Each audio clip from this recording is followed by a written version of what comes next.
people. It's the man, the myth, the one and only Sir J Legend, also known as your Captain Squad X. And today, what I'm here to do is give you none other than your weekly prescribed Bleach chapter review. Today, what I'm going to be reviewing for you is Bleach chapter 648, entitled The Fear of Suicide Part 2. Now, I have no problem with what Kubo's doing in terms of chapter titles when it comes to fighting against these elite stern rail. I'm fine with it because they have all the chapter titles have something to do with the captain or the basically on the side of the Shinigami that's fighting them. So it's actually quite clever the way that Kubo is doing things in that regard. Now, this week's chapter review is going to be a bit longer than last week's chapter review, simply because there's a lot more content to cover. Therefore, there's a lot more things for me to review and discuss and dive into. Already, this chapter from the get-go was a better read than last week because, as I said, chapters that are very action-heavy don't have a lot of exposition or very much material for me to review into. So, nonetheless, let's get into this week's chapter. Now, as far as what Shunsui's Bankai is doing, there's no way I would have ever predicted this. Like, yeah, you know, there's been people out there that are close, and you know, like whatever, you got it right, congratulations, whatever. But me personally, from a reader standpoint, if I'm not able to predict, you know, what's gonna happen next in your story, it means that your story is a good story. And that's what Kubo's done nothing else but other than deliver. So I have to take my hats off to him for that. Now, let's look at the effects of what Shunsui's Bankai is doing. One of the things that I noticed from the get-go was that the first things that Shunsui asked Liliovero, Stern Rear X, was that, oh, how does the world appear to you? And that's one of the things that, like, as a reviewer, it kind of piqued my interest straight away. Not from just so much as like our fan standpoint, but from a reviewer standpoint. Here's why I think this. It's because when Shunsui asks him how does the world appear to him, when his Bankai was first revealed, it was all the notation of suicide was always you know, apparent. So it seemed to me like, you know, one of the effects of his Bankai was going to be like, you know, okay, whatever, like, it's going to have a detrimental effect to him or anybody that his Reiatsu encompasses. So and ultimately it's going to have a negative effect on him, probably end up with him being killed if he uses his Bankai too long. Very similar to what Genryu Yamamoto's Bankai was like, where it's fine if he uses it, but if he uses it for a prolonged period of time, not only would it destroy everybody around him, it would destroy him himself. And I believe that Kyoraku Shunsui's Bankai is very similar to this. And the reason I said that while diving into that point was simply because of this. When he asks Liliovero, oh, how does the world appear to you? It's like, you say that as almost as if you can't see what the world is like for yourself. So it's like, does his Bankai eventually rob him of his five senses? As the battle progresses, is he eventually going to, like, you know, lose his senses and eventually die like a horrible, miserable death? We see that in this battle, one of the things that his Bankai does, you know, is like basically any wound that's inflicted on Shunsui or his opponent is then shared with the opponent. And I guess that would encompass anybody within the vicinity, which is why when Ukitake was still alive, he said to Shunsui that, you know, he shouldn't use his Bankai where people can see it, because I'm kind of guessing that if you can see his Bankai, then it's more than likely that you're in the range of Kyoraku Shunsui's Reiatsu. And if that is the case, then you're prone to be you're a victim to the effect of his Bankai as well. Which is why he said before he activated that you know, he hopes that Nanao doesn't get caught up in this, and if she does, I'm truly sorry. It kind of makes sense and it ties in perfectly, and I think Kubo's done a very good job of, you know, keeping the hype factor at, like, you know, a decent level while explaining what his Bankai is at the same time. What I like is that he's broken it up into different sections as well, and he went to like first dan, second dan, third dan. One thing I personally would have liked to have seen him do is break it up into acts. And the reason I say that is this. Is because Shunsui's Bankai has always been about, you know, like games and essentially playing games. So I would have liked to see his Bankai go along the route of, you know, like, oh yeah, this is now like a performance. Henceforth, the chapter title, Theatre Suicide, because in theatres you have plays and performances which are broken up into scenes / acts, and it would have tied in, like, you know, a bit more. It would have been better for the continuity of the story if it was broken up into acts rather than dans, because dans is like, you know, like first dan black belt, second dan black belt, and things of that nature. It ties in more of martial arts rather than you know, theatre, for example. So that's one of the things I noticed straight away.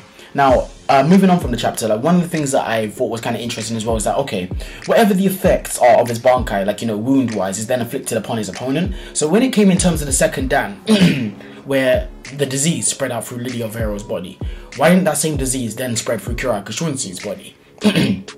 Because I thought it was the whole point of basically whatever damage you receive, I then receive as well, and vice versa. So that kind of that's kind of a flaw in terms of the continuity, but I'm sure there's an explanation for that.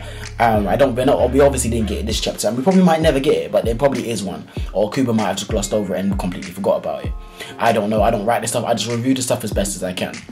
Now, When we move on to the third Dan, it reminds me very much of, Ichigo's inner world where it's submerged in water, and it says that basically in this third Dan, basically it's just a case of whoever runs out of Reiatsu first is going to die. So I can kind of see where this whole kind of suicide thing comes into it, because it seems like to me it's like, okay, basically when Shunsu releases his Bankai, it seems like it's a Bankai that no matter what happens, somebody is going to die once it is released, which is why he's always been so very hesitant and very reluctant to use it. And it makes sense that he'd be reluctant to use something that's going to be like, a surefire kill, either for his enemy or for himself. So I think I should commend Kubo for, the way that he's thought about Kyoraku Shunsui's Bankai.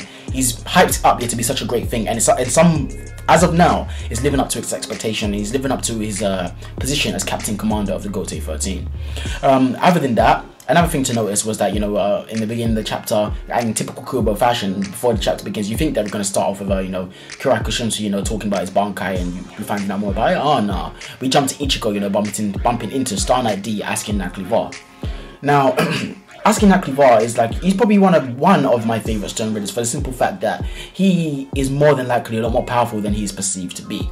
Because although all the Elite Stone Ritter were initially taken out by Nimaya, you need to remember that out of all the Stone Ritter, he was the only one that didn't receive like, a massive power boost from, the Ashcroft, I can't remember what the name of it is, but the Holy Selection that Yuha did. He was the only one that didn't receive a massive power boost. So even when he was watching Kenpachi and Gremmy do their battle, he was just chilling on the roof. And I know you can take that as like, a laid back personality, but somebody that is, like doesn't have much strength, they wouldn't be so laid back in the middle of a war. The characters in anime, especially shonen anime, that tend to be laid back in the middle of a war are the ones that you should be the most wary of, and the ones that tend to end up being the most powerful. So that's one thing that I noticed asking Naklivar, and I think that Ichigo might think of him as like, you're just a Stone Ritter. I've got this power up from, training with the Royal Guard, and, basically I'm going to kick ass my new Bankai and Shikai and whatnot. As he did with, like the Stone Ritter girls. But I think he's going to have a big run for his money, because asking Naklivar is in a completely different league than, your average everyday run-of-the-mill Stone Ritter. One, he's an elite Stone Ritter now, and we have yet to see, like what he can do. Plus, he was able to incapacitate, like basically the new and improved Grimmjow. And we all know that as far as like hollows go, Grimmjow's no joke. Some of you can argue that, Grimmjow is power from how it was back in the what's it called, the Hueco Mundo arc, is not relevant now, because like everybody's gone above and beyond. That's debatable, but that's a discussion for another video. Anyways guys, there's not really too much more to dive into about this chapter. I give my thoughts about Kyoraku Shunsui's Bankai, which is basically the main premise of this chapter. I give my thoughts about the beginning of this chapter, about Ichigo bumping into asking Naklivar. I would have liked to see like what's going on with Star Knight M, the Miracle, because out of all the Stone Ritter, I think he's going to be the most interesting for me, just simply because of like what his ability is named to be able to do. The Miracle, he can pretty much do anything. It's going to be epic, and I like his character design and the way he's displayed, and the way it's portrayed even. But anyways guys, I hope you guys have enjoyed this week's chapter review. I know it's a lot better than last week's chapter review, so I'm gonna try and keep it at this like quality level in terms of my chapter reviews. But you guys need to understand that I can only base my chapter reviews on the material that I'm given. So if my review is short, it's only because the chapter is short or doesn't provide a lot of review content. Anyways guys, I hope you guys have enjoyed this chapter review. But before I sign off, I'd like you guys to follow me on Facebook, Twitter, and add me on Xbox Live, so game it up and like keep up with what's going on with me.